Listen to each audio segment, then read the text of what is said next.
This is one of the most stressful games I have ever played.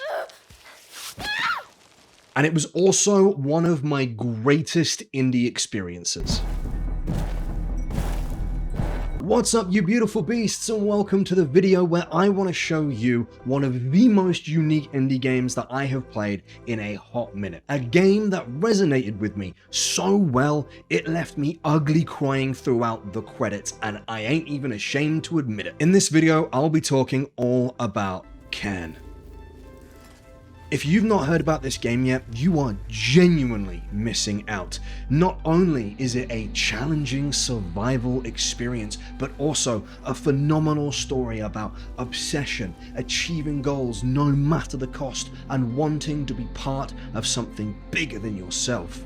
I'm going to be doing my best to keep this entire video as spoiler-free as possible as I go about glazing the absolute shit out of a game that's going to be sticking with me for a long time. But before we hook in, we gotta do the YouTube thing. Make sure to like and subscribe, and also let me know if you have played this game yet down in the comments below. I want to know if people enjoyed it as much as I did on their first playthrough. So Cairn begins with us joining Ava as she gets ready to begin her climb up to the summit, something which has never been done before. We start in this training room getting shown the mechanics we'll be using throughout the rest of the game, and it's here that we get our first taste of what's to come, and this includes exploration. You see, right from the start, this game rewards you for exploring the story it's trying to set out. It gives you a prompt of climbing walls 1, 2, and 3, but then as I was leaving, I noticed that this little chest in the corner of the room, which when I approached could only be opened when I'd completed 8 walls,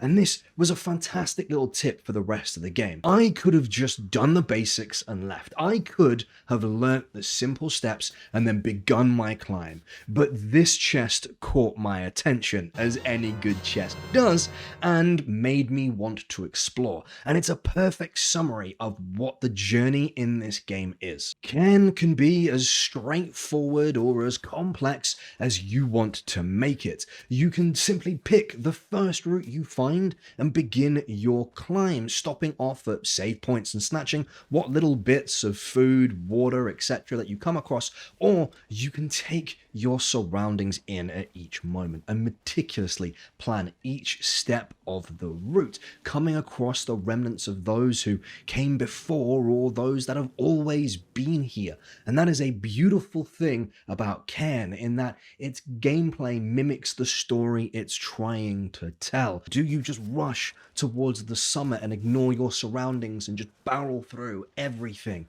Or do you take a moment to take things in, process, think, and consider? It never felt like a chore going off the beaten path, because I knew, for better or worse, there would be a reward at the end of it, even if it meant climbing up a particularly rough path or having to face down local wildlife.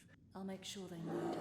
But this does bring me on to another part of the game, and probably the most important part actually, the climbing. Exploring always felt engaging because the climbing is just that fun. Now, I don't know the first thing about rock climbing. The very idea of hanging from 1,000-foot cliff face by my fingernails is so terrifying that I instantly want to void my bowels. Not to mention, I am renowned for dying to fall damage both on and off stream. When I first booted this game up, I threw myself straight off this balcony. No, fuck!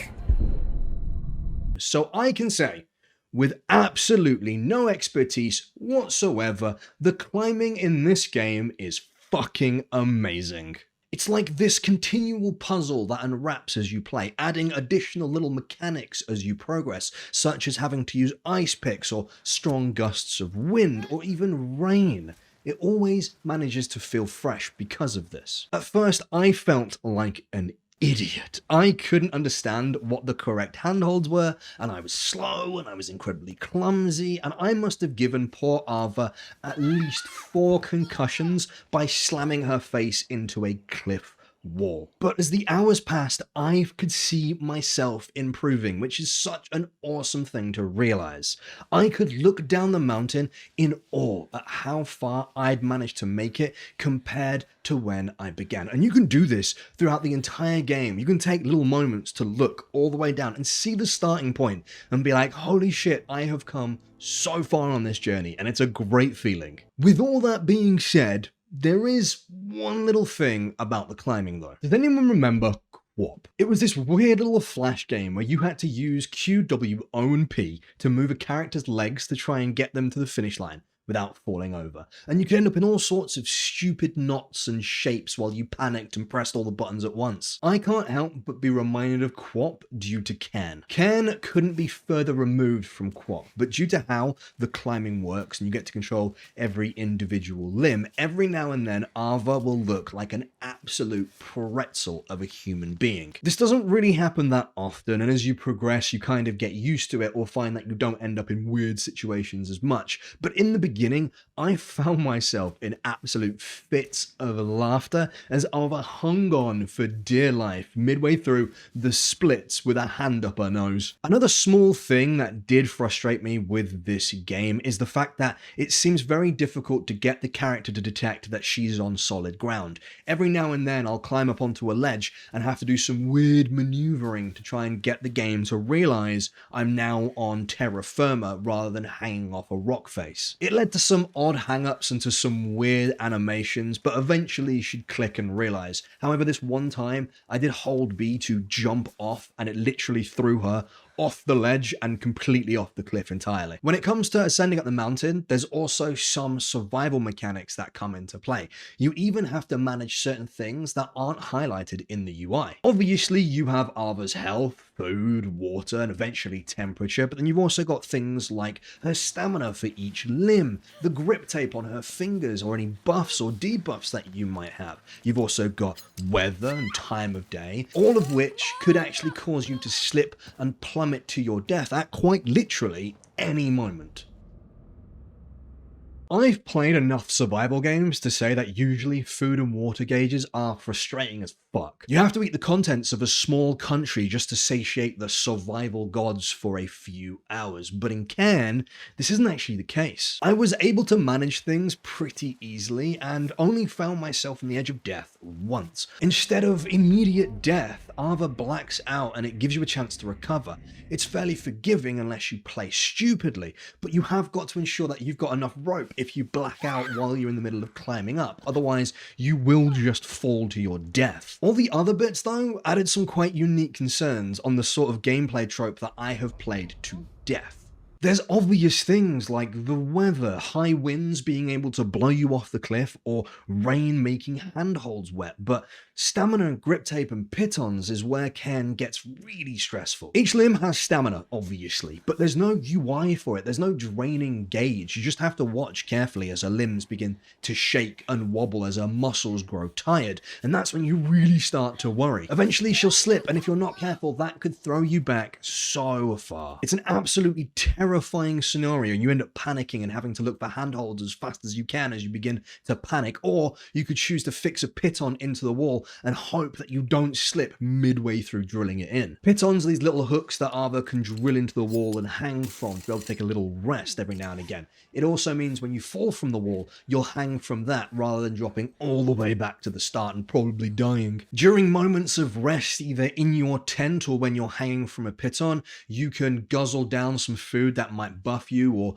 warm yourself with a hot drink, but you can also wrap your fingers in grip tape. It's a fun little addition where you get to look at her worn and beaten hands and wrap certain cuts and such in grip tape, which means that she can grip just a little bit longer on poor handholds. You can also add chalk to your hands as well. That means for a certain amount of grabs, you'll be able to hang on for just that little bit longer. And it's all about managing different resources and stamina and everything. And it comes together in this beautiful dance of watching what you can and can't do as you ascend up the cliff face.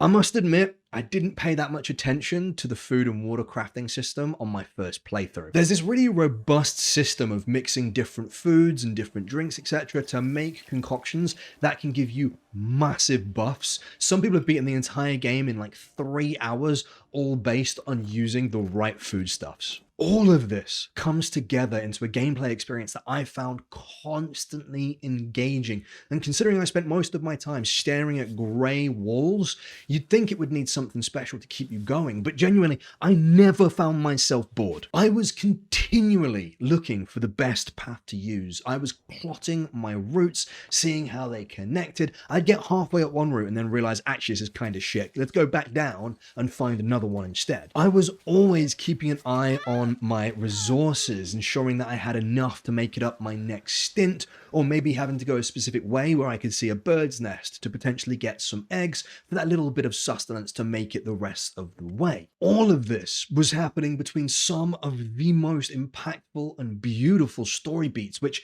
played out at certain milestones. And it was a little bit annoying sometimes where you'd be halfway up a crawl and suddenly the adrenaline would kick in as your focus started to shift, and then suddenly it would be interrupted by a cutscene. But I didn't mind it after the first or second times because the story was that engaging and I was actually kind of excited to get the next chapter of what was going on. As I said earlier, I'm going to do my best to avoid any spoilers because I want more people to play this game and enjoy it for the first time, because this story hit me like a ton of fucking bricks. At first, I didn't think much of Ava. If anything, I thought she was a bit of a bitch, but as the game unfolds, I started to understand her motivations. I thought this game was going to be all about the challenge of climbing a mountain, but as the game plays out, you see how she reacts to the messages she gets or the people she meets, and there's more to this game than actually meets the eye. It's a story that felt deeply personal, and I didn't expect it. So much so that I don't think I'll ever forget playing this game for several reasons. I'm even planning on playing it again, as I missed an entire storyline because of the route that I took. So I can be certain that I avoid as many spoilers as possible, I'm just going to move on to visuals next.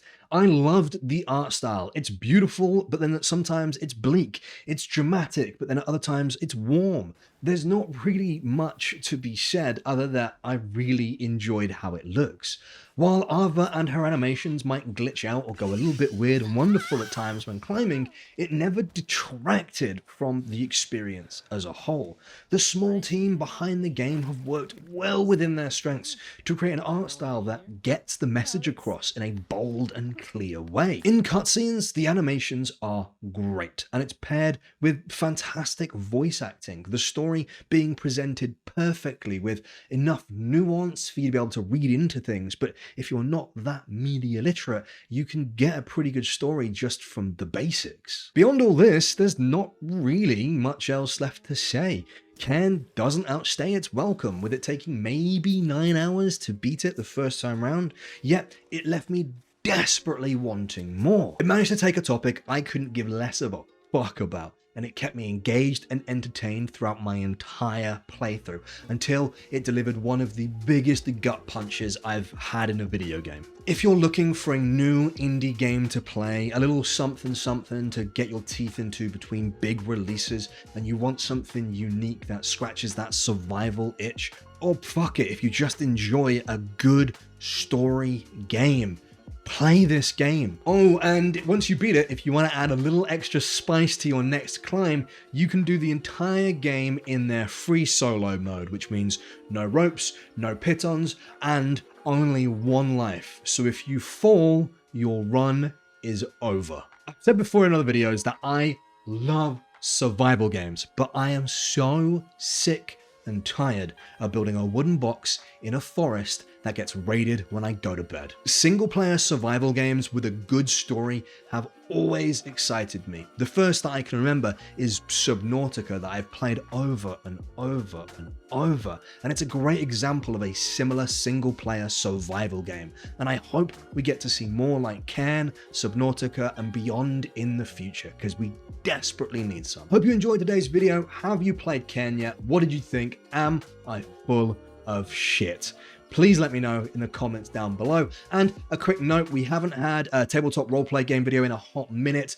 There will be one coming. I just haven't had time due to some real life stuff that I got going on, but I've made sure that you've at least got one video a week until I can return to my normal schedule. So thank you very much for sticking around. Thank you very much for now hitting 1,100 subs. That's cool. That's huge. Make sure to like and subscribe if you haven't already. It hugely helps me out. And if I'm lucky, I'll see you in the next one. Oh, and come and check out a stream where you can watch me play these games live. I've been drinking Kool-Aid cameras like I did when I was 9, 'cause I like to pretend that I haven't lost the time. In the end, the nostalgia, though it tastes fine, I can only drink a couple 'cause it feels like a lie.